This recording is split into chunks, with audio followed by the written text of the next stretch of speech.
Bienvenidos a un nuevo episodio del podcast de jardinería y paisajismo.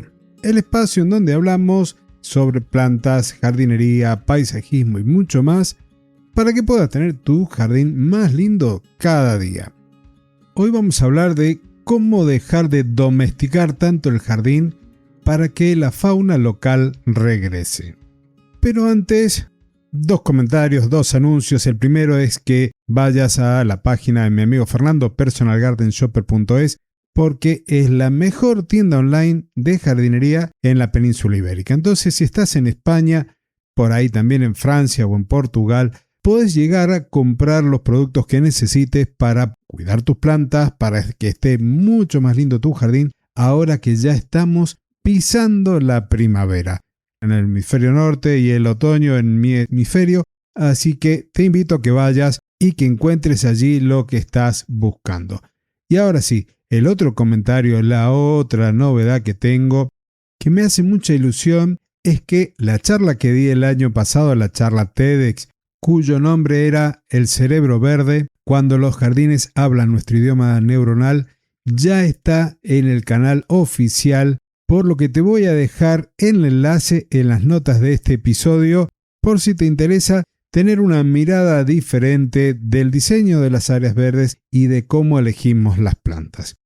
Y hablando de la elección de plantas, hablando del mantenimiento también de las plantas, el episodio de hoy tiene también un nombre un poco extraño, quizás rebuilding o rebuilding urbano, que podríamos decir que es como una rebelión contra nosotros mismos, contra nuestras tijeras de podar, contra esa obsesión tan humana de querer que cada hoja esté en su sitio.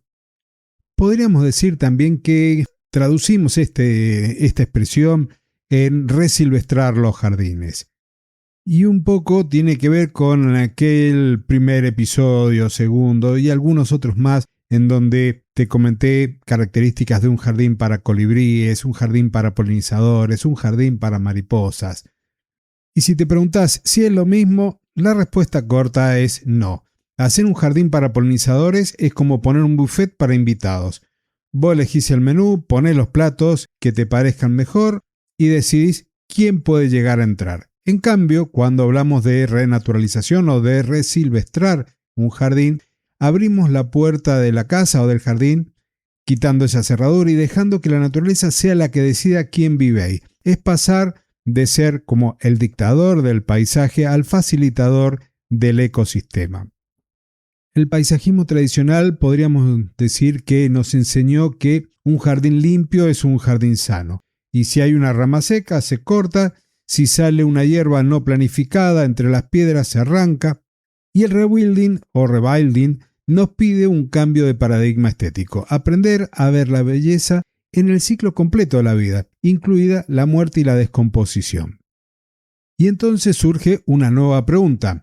¿Cómo empezamos a aplicar esto en el jardín de una ciudad o de un suburbio sin que los vecinos estén llamando al municipio quejándose de nuestro jardín salvaje?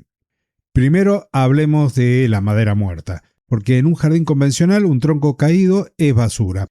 Y ahora para nosotros es una megalópolis. Es el hogar de escarabajos siglófagos, de hongos que procesan nutrientes, de refugio para lagartijas que luego se comerán los insectos que no querés en tu huerto. Si tenés espacio, deja que el tronco se deshaga en la tierra, porque hay una dignidad profunda en ver cómo la madera vuelve a ser suelo. Segundo, podemos hablar de la regla del 10%. No te pido que dejes que todo el jardín se convierta en una selva impenetrable. Designa una esquina, quizás la menos visible, y hace un pacto con vos mismo. Aquí no entro con la máquina de cortar césped. En este pequeño reducto, permití que la sucesión biológica ocurra. Te vas a sorprender de las semillas que han estado dormidas en tu suelo durante años, esperando un respiro de la máquina de cortar césped para poder florecer. Y esto que te cuento me despiertan recuerdos de cuando pude viajar a España y recorrer Madrid y ver que en las áreas verdes, en los parques, habían pequeños sectores destinados para la fauna nativa en los cuales no se intervenía. y que me llamó mucho la atención porque todavía no lo había visto ni en las plazas ni en los parques de mi ciudad. Continuando, el tercer punto sería redefinir lo que muchos hablan o llaman mala hierba. El diente de león, por ejemplo, es la primera comida de la primavera para muchísimos insectos. La ortiga es una planta que puede hospedar mariposas que son muy bonitas y cuando dejas de domesticar cada centímetro, empezás a ver que lo que llamamos malezas o hierbas no procedentes, me gusta más, son en realidad las fuerzas especiales de la naturaleza recuperando el terreno degradado. Y aquí vuelvo a reconectar con lo que te mencioné sobre mi charla TED, porque nuestro cerebro evolucionó en entornos complejos, no en planos lisos de césped sintético o de monocultivos de arbustos podados en forma de bola. Cuando practicamos esto de resilvestrar o asilvestrar los jardines, creamos lo que los ecólogos llaman ecotono, una zona de transición. Y al observar un jardín que se siente vivo y no fabricado, nuestro sistema nervioso entra en un estado que el matrimonio Kaplan denominó fascinación suave dentro de lo que es la restauración de la atención, que a diferencia de la atención sostenida, esa que usamos en el trabajo, que usamos cuando conducimos, que nos termina agotando, cuando miramos la complejidad de un jardín silvestre, regenera nuestra capacidad cognitiva. Retomando con las estrategias, porque 3 me parecen muy pocas, cuando pensamos en esta resilvestración de los jardines, lo que vamos a hacer es una gestión de la biodiversidad y una de las herramientas más importantes, que hemos hablado en otras ocasiones también, es el empleo de plantas nativas. ¿Por qué tanto insisto con las plantas nativas? No es un capricho, sino porque hubo una coevolución entre los insectos, como por ejemplo mariposas, abejas y aves de tu zona, con las plantas que allí prosperaban. Entonces, una planta exótica, más allá de lo linda que pueda ser, no es la más apropiada para sostener la biodiversidad originaria del lugar. Y por ejemplo, en algunos casos, si colocas gramíneas nativas, esas espigas, que por ahí podríamos pensar que es un pasto largo, pueden llegar a ser verdaderos sumideros de carbono, por un lado, y por el otro, refugio durante el invierno para la microfauna. Otra de las cosas que podés hacer, que también la hemos hablado, insisto porque me parecen fundamentales en esta nueva etapa de los jardines, al menos desde el punto de vista del diseño, es la incorporación de los hoteles para insectos, que afortunadamente lo he visto ya en muchas plazas de mi ciudad. Pero tened cierto cuidado, porque he visto fotos en Instagram que son una locura, son más adornos que verdaderos hoteles para insectos. Lo que vamos a necesitar es un elemento que puede ser madera, en la cual tendrá perforaciones de distintos diámetros. Esa madera no tiene que ser tratada, y a diferencia de lo que muchas veces nos hemos imaginado sobre las abejas, que todos viven en colmenas, en grandes comunidades, aquí, por ejemplo, en Mendoza, tenemos más de 100 variedades de abejas nativas que viven en solitario y que pueden ir y pasar la noche en estos hoteles para insectos.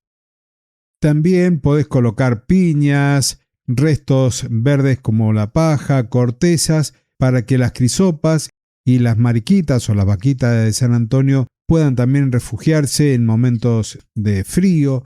Y también podés hacer otro tipo de albergue para insectos, dejando la hojarasca ahora en el otoño sobre algunos canteros, porque más allá del refugio van a permitir que microorganismos y hongos también prosperen.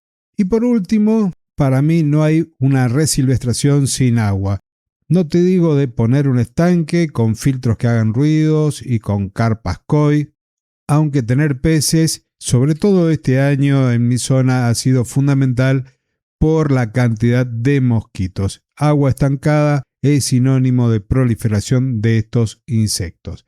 Entonces, tener un pequeño estanque, una charca biodiversa, con piedras que sobresalgan del nivel del agua para que las abejas puedan ir a tomar agua, o un estanque también poco profundo, porque posibilita que las libélulas pongan sus huevos y que ayudarán a mantener a raya también a las larvas de mosquitos.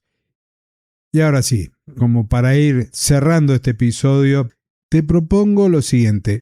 Por estas semanas no arranques esa planta que salió como de la nada en una grieta.